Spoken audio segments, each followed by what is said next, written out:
আজ আপনাদের 3টে খবর শোনাবো। ছোট থেকে শুরু করি, চোর দিয়ে। এই রাজ্যের নির্লজ্জ সরকারের ততোধিক কুচুটে নির্লজ্জ শিক্ষামন্ত্রী বলেছেন, কোর্টে আমরা হেরেছি, জিজ্ঞেস করুন তো জিতেছে কে। সরকার কি আপনার বাবার সম্পত্তি? আপনার সরকার, আপনাদের সরকার, আমাদের সরকার নয়। সারা রাজ্যের ভবিষ্যৎ রসাতলে দিয়ে এতগুলো ছেলেমেয়ের ভবিষ্যৎ অন্ধকার করে দিয়ে এই সব নাটুকে ডায়ালগ বলতে সাহস পান কোথা থেকে? দ্বিতীয় খবরে আসি। এ তো গেল চোরের কথা, এবার ডাকাতের কথা।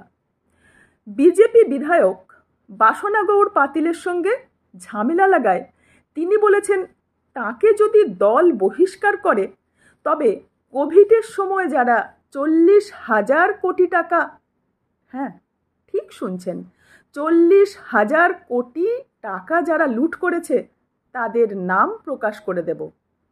কারা তারা? অমিত শাহ, মোদি, কেউ বাদ যাবেন না তো? দেখবেন একটা নামও যেন বাদ দেবেন না। তৃতীয় খবর, রঞ্জিত কাসলে, ভোটের উপপরিদর্শক, তিনি আবার বলেছেন ইভিএম কারচুপি নিয়ে যাতে মুখ না খুলি তার জন্য তাকে 10 লক্ষ টাকা দেওয়া হয়েছিল।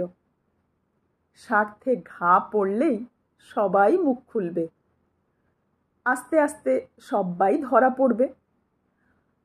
ছোট চোর থেকে বড় চোর, ধর্ম ধর্ম খেলতে খেলতে কখন যে আপনার পকেট ফাঁক করে দিচ্ছে, আপনার ভবিষ্যৎ জলাঞ্জলি দিচ্ছে, শিক্ষা স্বাস্থ্য সব কিছু লুট হয়ে যাচ্ছে, আপনি কিন্তু জানতেও পারছেন না। ও, আপনি তো আবার মনে করেন দুর্নীতি তেমন কোনো ইস্যু না।